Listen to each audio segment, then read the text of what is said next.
Hello and welcome to the show. My name is David Carollo, and I'm here today with two people, Father Joshua Caswell, who is the Superior General of the Canons Regular of St. John Cantius in Chicago, and John Paul Gutschke, who does project management work for us here at the World Apostolate of Fatima at the Blue Army Shrine. Our emphasis has been more and more on youth. It's our future. And of course, the Canons Regular have many youth events going on throughout, mostly in the Midwest, certainly. But and of course, John Paul, you're working on our events up here at the shrine, at the Blue Army Shrine. So I thought maybe it would get the two of you together and discuss some of the events, what's going on, how do you approach young people, and maybe Father Joshua, perhaps you can lead in with some of how the Canons Regular and the parish of St. John Cantius work with the young families and young people and bringing them in. For sure. Thanks, Dave, for having me on. And John Paul, I know I've seen some amazing work here at the shrine with the young adults here, some of your great events. Oh, thank you. But what we see is that young people really are looking for a challenge, and they want authenticity. I think in this world which is so, it's so loose and so open, and people are looking for that steadfastness. And they find that in the church, and they find that here under Mary's mantle. So our parishes, we have 3 parishes in Illinois, and our parishes are known for their youth programs, whether that's summer camps, walking pilgrimages, crusaders for life, all-night adoration. But the young people are looking for the real deal. For sure. Yes, I've noticed that myself. Just even in the amount of conversions, like a lot of the young adults that I've met have converted. They're more recent converts to the faith. They're looking for truth, and they find the fullness of the truth in Catholicism. Because I'll always ask them, what brought you into the faith? First, let's have a big celebration, and then what brought you there? I'm always interested to know, and it is that authenticity. They want to live truly and fully. And when they find that community of other people, other like-minded young adults in their age range, it really allows them to have that communion of hearts, that true friendship, and that's how we truly flourish and live a joyful life. Amen. Something amazing I've noticed, at least in the Chicago area, is that there's a certain age group that's really looking for everything that the church has to offer, but they just don't know the name. Sure. So if you go to a Barnes & Noble, you go to the self-help section, you're going to see books on aromatherapy, detox fasting. Mm-hmm. You're going to see all of these things, meditation. Sure. So they're looking for that, but the church actually offers that. Sure. And one of the reasons why this year our parish in Chicago had almost 50 baptisms of young people. Oh, wow. And these are people right off the street, many seekers or Protestants, but they walk into the church, they see the architecture, they smell the incense, they hear the music or the bells, the smells and bells. Sure. But it really draws people, and they find a home. And maybe it's just our world is so weary from the digital age. People are looking for just to not be in the digital age. So I know many of the events here at the shrine. I've seen some of the beautiful processions you've had, Eucharistic adoration with the young adults here, and it's just amazing to watch. Thank you. Yeah, it's quite a blessing. You couldn't find a better venue and way of connecting with others. We're in the beauty of nature here. We're under Our Lady's mantle. I love this spot in New Jersey. This is where I grew up. And just having young adults to be able to come out in this place that's really a refuge from the world, to find authentic in-person connection, wholesome leisurely activities, true festivity, and being able to grow in their faith together. That's what life's about. And it's really very important to grow in your faith, to have that community. We're meant for that. We're not meant to be isolated. The communion of saints is exactly that, a communion. I think, to interject here, is we had a young adult group back in Chicago for years. And it's funny how these relationships last, some in marriages, okay? But not just that. A good example was I wrote the foreword for one of the books we published. And one of the women that was always with us all the time left and became a sister. And she joined the Missionaries of Charity. And she was in Calcutta, India. And she got a hold of that book. And she opened up, she saw that I had written the foreword for it. And she asked her superior if she could write to me. And she did. And it was so beautiful. Made a connection with someone who had left our group, our sphere, so many years ago. Mm-hmm. But again, of like mine, obviously she had a vocation. She went off. And I was very edified, she wanted, and so we corresponded a bit, and I sent her some things too. But I think that's what happens in these environments when the young people are together, because it's not just their families, it's not just their like, even there's a lot of homeschoolers that even come here and there, but it's not just that. They come in and they find different paths in life, but they have a connection. And I think that's what I like to see happening here. I believe it is happening. You've been doing a good job at bringing this together, making it a reality here. And then, of course, what St. John's has always done. I mean, it's just, but many young families have come in there over the years. And it just seems that there's energy to keep the young people focused on wholesome things. Amen. Yeah. And I think, especially what you mentioned, connection, we're not supposed to be alone. And the young people are isolated more than ever. We've never had more communication, but we've never been more isolated. Sure. So we have so many emails, so many texts, so many ways to connect, but we're not really communing with one another. But the liturgy, or when we pray together, it's one of those places where communion actually meets communication. It's a place where people find real connection. And I think we are far from the days where we were getting young people by having pizza parties and having a good guitar mass. People are looking for something very authentic. Right. And when you have that Marian devotion, especially, like, my goodness, some of these processions in Chicago with thousands of people, the majority of the people were young men and women. And you see the young men carrying the statue of Our Lady of Fatima. And you just know that they're looking for that rootedness. And I think wherever Mary is, wherever the Eucharist is, that's where the young people are drawn, because there's a real authenticity and connection. Of And course. there's a lot of young people participating. It draws the older people too. Yeah, As we experienced in Chicago in a couple of those pilgrimage or those processions you're talking about, and people coming out of fire stations, bars, everywhere. But it was really, it just shows you that, wow, look at the family that's out there, the people, and it's just really what it is. And I think that's why, as we know, I mean, obviously the youth is the future. And unfortunately, I think people are too lost in this social media and all these other things. We're so dependent on technology. And the Holy Father talks about that. I mean, he's very focused on that because he sees the dangers in it. And not just him. Pope Francis had spoken about it. Pope Benedict even spoke about it in respect that we are going into a very dangerous time when we are becoming separated. Right. We're becoming, phones. I got my phone right here. How many times? First thing in the morning, I look at my phone. Last thing at night, I look at my phone.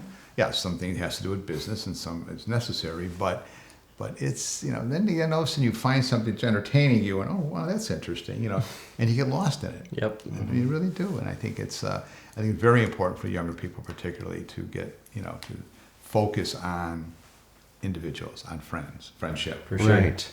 And it's the depth, because it's not just stimulation or excitement, which is what these social media platforms can provide. But when you come together, especially with Our Lady, with the Eucharist, there's like real connection. For sure. And Pope Benedict, he, as old as he was the first pope to launch Twitter, now known as X. There's a video of him hitting that first tweet that the Vatican sent out. But this Holy Father, Pope Benedict, he gave a beautiful analogy. He said, when Christ came into the world, those roads around Rome and Jerusalem were built by the Romans, and those roads may have been filled with robbers, they may have been filled with prostitutes or bad things, but those same roads became the tools to spread the gospel. And I think that so Pope Benedict believed that the face of Christ would shine through the digital media because it's something real that draws people to a real encounter in the Holy Eucharist. Yes, for sure. And I think, to build off your point, I saw the Carlo Acutis movie. Oh, wow. It's like the documentary, like in the that was going over his life and some testimonies and his parents, his family.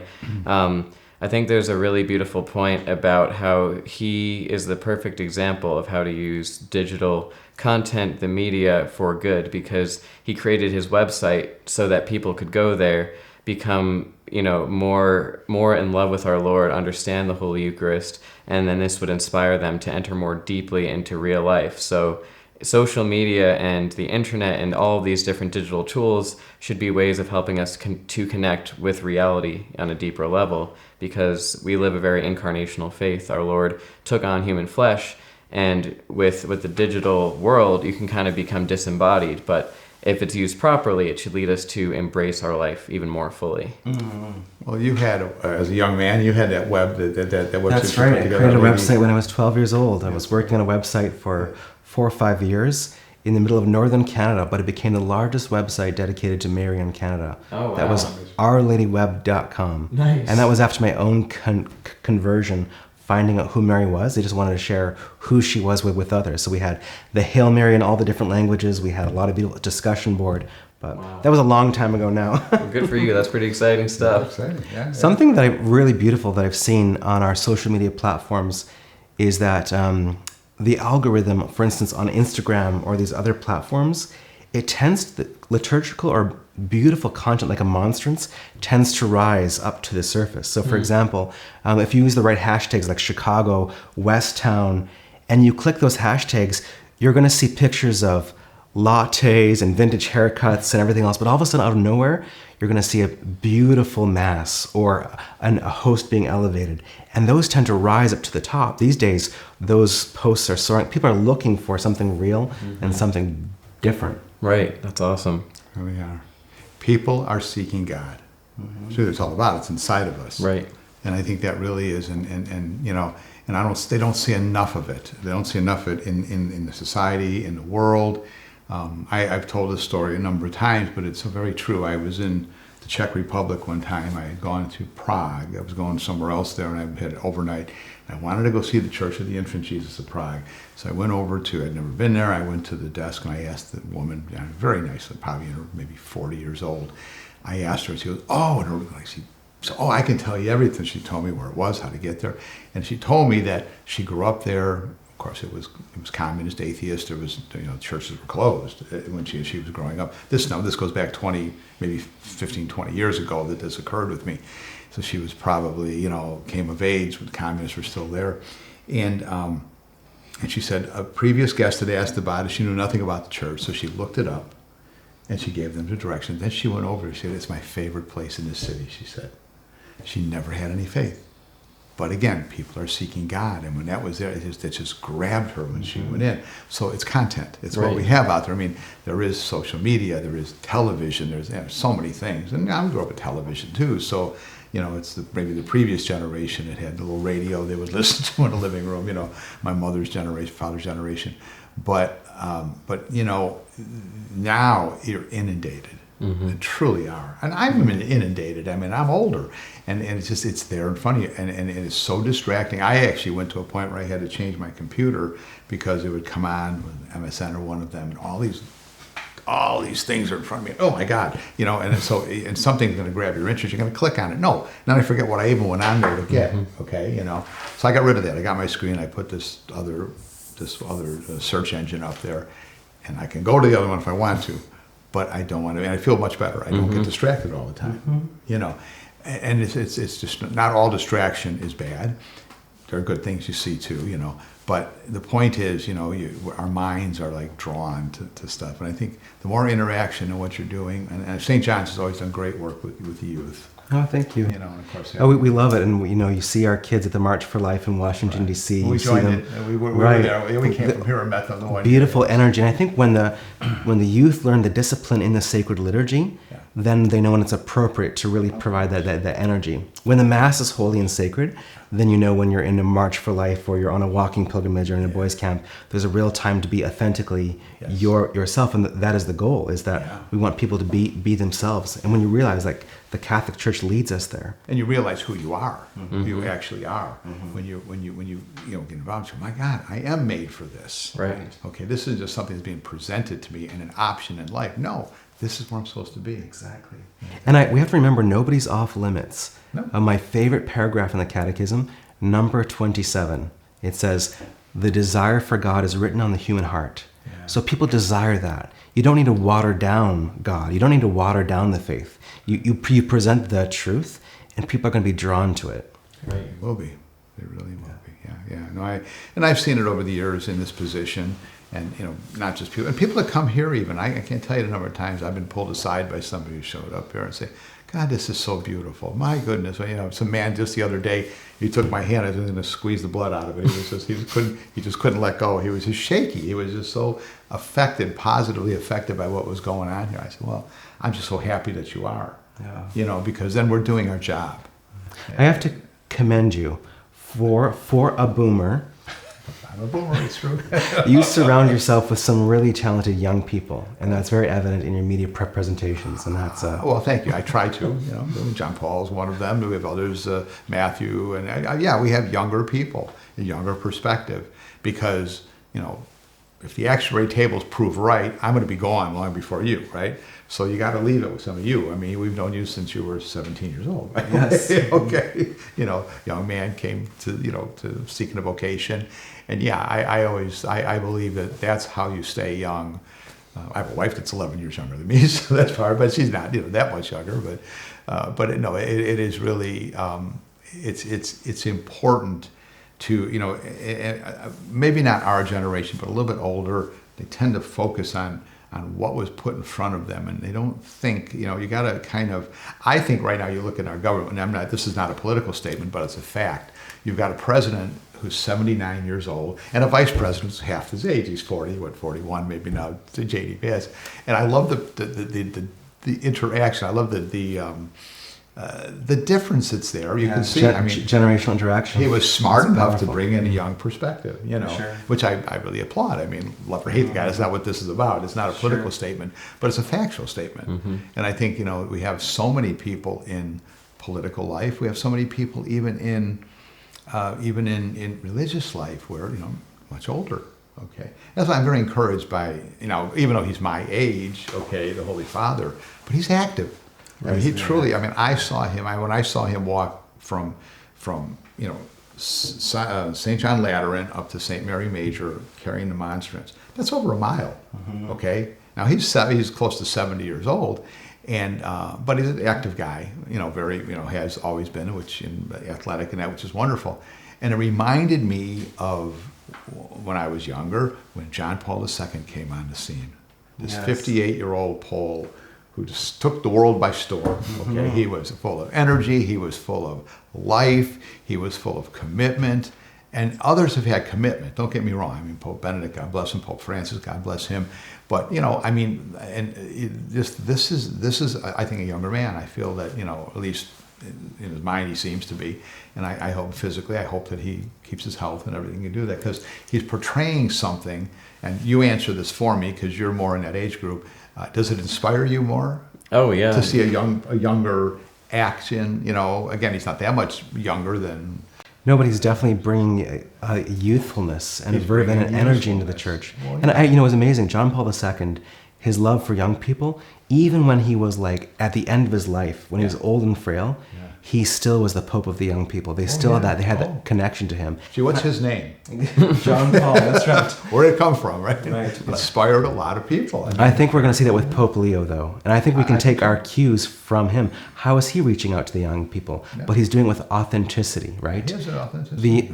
The young people who see those images of the Holy Father carrying the monstrance and that beauty, they're drawn to that. Right. Yeah. No, I think that's beautiful. He's a contemporary of mine, but he headed up a religious order, which is, they're educators. Okay, I was educated by the Augustinians. I know exactly what it was like, and they always had an emphasis on younger people. I had a relative passed away a couple years ago. He was a dean at a major university, and they always had young people in their homes, in their lives, everything. Okay.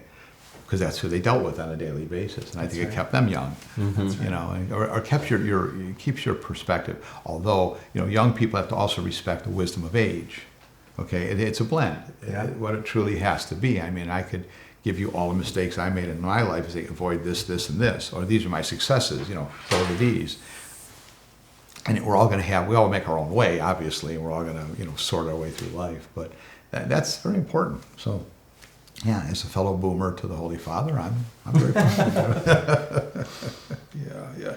So well, great. No, I think we know the way forward to reach young people, and if we just give the truth and what the truth is. That will reach people, and that authenticity will grab people. Like in Chicago, we call them the Whole Foods generation, right? They're looking for that perfect craft beer or that nice glass of red, but they're looking for something authentic. Right, exactly. And I think the Catholic Church has that.